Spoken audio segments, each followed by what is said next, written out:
दोस्तों, पैसों को कैसे खर्च करना चाहिए और उन्हें कैसे बचाया जा सकता है, ये एक बहुत ही कॉमन सवाल है। तो अगर आपका भी यही सवाल है और आप इसका सही जवाब जानना चाहते हो तो वीडियो को लास्ट तक जरूर देखें, क्योंकि आज का वीडियो बहुत ही इंफॉर्मेटिव होने वाला है। तो चलिए शुरू करते हैं। हम जो पैसा कमाते हैं उससे मेनली 3 काम करते हैं। पहला, हमारी नीड या हमारी जरूरतों को पूरा करते हैं। दूसरा, हमारी इच्छाओं की पूर्ति के लिए। और तीसरा, हम उस पैसे को सेव करते हैं। अक्सर यह होता है कि लोग अपनी इच्छाओं और जरूरतों में फर्क नहीं कर पाते और ना ही वो सेविंग के कॉन्सेप्ट को प्रॉपरली समझ पाते हैं, जिसकी वजह से वो अपने खर्चों को सही से मैनेज नहीं कर पाते। और रिजल्ट ये होता है कि ना तो वो सही से सेव कर पाते हैं, ना ही अपने शौक पूरा कर पाते हैं और ना ही अपनी जरूरतों को ही पूरा कर पाते हैं। तो आज मैं आपको एलिजाबेथ वारेन की book all your worth the ultimate life time money plan से एक ऐसा सिस्टम बताऊंगा जिससे आप अपनी नीड्स, वांट्स और सेविंग्स को बहुत ही अच्छे ढंग से मैनेज कर पाओगे। आपको अपनी इनकम का 50% अपनी जरूरतों पर खर्च करना है, 30% अपनी इच्छाओं पर और बचे हुए 20% पैसे को आपको सेव करना है। इन खर्चों को आप कैसे इंप्लीमेंट कर सकते हो वो मैं आपको आगे वीडियो में बताऊंगा। सबसे पहले बात करते हैं नीड या फिर जरूरतों की। दोस्तों, इंसान की नीड वो होती है जिसके बिना उसका गुजारा नहीं हो सकता, जैसे कि रोटी, कपड़ा और मकान। ये इंसान की ऐसी बेसिक जरूरतें हैं जिनको उसे हर हाल में पूरा करना होता है। इसके अलावा और भी कई ऐसी जरूरतें होती हैं, जैसे कि बच्चों की स्कूल फीस, बिजली का बिल, मकान का किराया, पेट्रोल खर्च, मोबाइल का रिचार्ज या इनके ही जैसी और भी जरूरतें जिनका कोई और अल्टरनेटिव नहीं है। उन सब को आप नीड वाले कॉलम में रख सकते हो। अब अपनी सारी जरूरतों को कैलकुलेट कीजिए और कोशिश करिए कि आप अपनी उन सभी जरूरतों को अपनी मंथली इनकम के 50% में पूरा कर पाएं, क्योंकि अगर आप अपनी लाइफ को कंफर्टेबली जीना चाहते हो तो यह करना बहुत ही जरूरी है। लेकिन अगर फिर भी आपको ऐसा लगता है कि 50% में आप इन जरूरतों को पूरा नहीं कर पाएंगे तो आप इसे बढ़ाकर 60% तक कर सकते हैं और अपनी वांट्स को 20% कर सकते हैं। लेकिन फिर आपको उस रूल को पूरी ईमानदारी के साथ फॉलो भी करना होगा और आपको यह भी ध्यान रखना होगा कि भविष्य में आपको इस नियम को तोड़ना नहीं है। जब भी कभी आपकी सैलरी बढ़े या आपकी इनकम बढ़ जाए, तब भी आपको अपनी नीड्स को मंथली इनकम के 50% से ज्यादा नहीं जाने देना है। दूसरा कॉलम है वांट्स का, जिसमें आप उन सभी खर्चों को रख सकते हैं जिन्हें आप करना तो चाहते हैं लेकिन वो जरूरी नहीं है। हो सकता है आप एक नया मोबाइल खरीदना चाहते हो जबकि आपका पुराना मोबाइल भी अच्छे से काम कर रहा है, या फिर ऐसा भी हो सकता है कि आप एक नई बाइक खरीदना चाहते हो लेकिन आपकी पुरानी बाइक अभी भी बहुत अच्छी कंडीशन में है। अब ये जो खर्च है ये आपकी नीड नहीं बल्कि आपकी वांट्स हैं।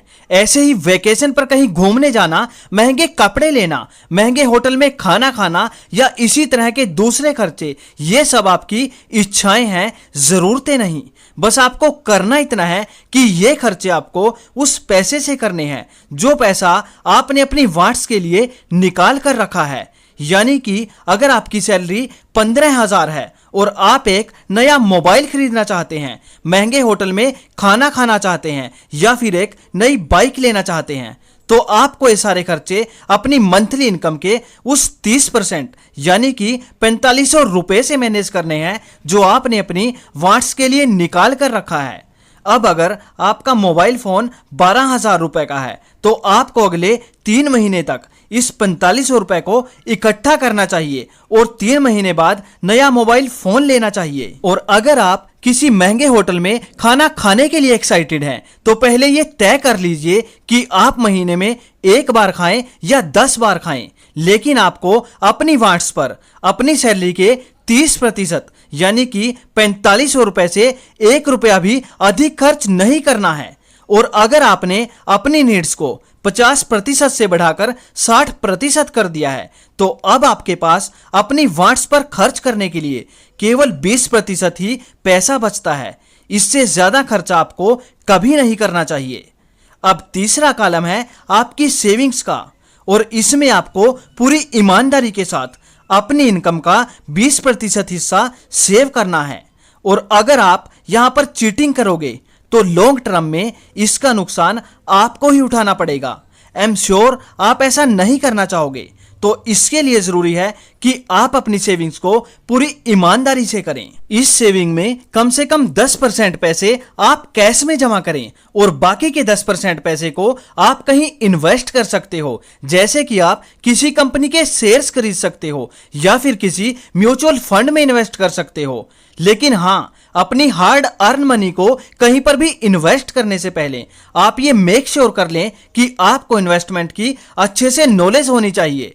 अदरवाइज इन्वेस्टमेंट करने से पहले आप किसी फाइनेंशियल एडवाइजर से सलाह जरूर ले लें ताकि आपको कोई फाइनेंशियल लॉस ना हो। और ये पक्का कर लें कि आपको अपनी इनकम से 20% की सेविंग किसी भी हाल में करनी ही करनी है। दोस्तों, अगर आप ठीक ठाक कमाते हो और खुद पर कंट्रोल कर सकते हो तो मुझे यह पक्का विश्वास है कि आप इन तरीकों को बड़ी ही आसानी के साथ फॉलो कर लोगे और अपनी लाइफ में अपनी जरूरत, चाहत और सेविंग्स को बड़ी आसानी से मैनेज कर पाओगे। अब अगर बात करें इस बुक की तो इसका बेसिक कॉन्सेप्ट यही है कि आपको अपनी इनकम का 50% पैसा अपनी जरूरतों पर खर्च करना है और 30% पैसा आप अपनी चाहतों पे खर्च कर सकते हो। बाकी के 20% पैसे को आपको अपनी सेविंग्स या कहें तो इन्वेस्टमेंट में लगाना है। अगर आप ऐसा करने में कामयाब हो जाते हो, जो कि आप हो ही जाओगे, तो आपको लाइफ टाइम कभी कोई प्रॉब्लम नहीं होगी। दोस्तों, मैं ये भी समझता हूं कि कई बार आपकी इनकम इतनी होती ही नहीं कि आप अपनी नीड के साथ साथ अपनी वांट्स और अपनी सेविंग्स पर फोकस कर पाओ। लेकिन दोस्तों, अगर आप थोड़ी सी मेहनत और कर लेते हो तो फिलहाल के लिए आपकी वांट्स भले ही पूरी ना हो, लेकिन आपको थोड़ी बहुत सेविंग्स और इन्वेस्टमेंट जरूर करनी चाहिए ताकि इन फ्यूचर वो इन्वेस्टमेंट्स आपकी वांट्स को पूरा करने में आपकी मदद कर सके। तो दोस्तों, मैं उम्मीद करता हूं कि आज की इस वीडियो से आपको कुछ ना कुछ जरूर सीखने को मिला होगा। अगर वीडियो अच्छा लगा हो तो इसे लाइक करें, अच्छा ना लगा हो तो डिसलाइक करें।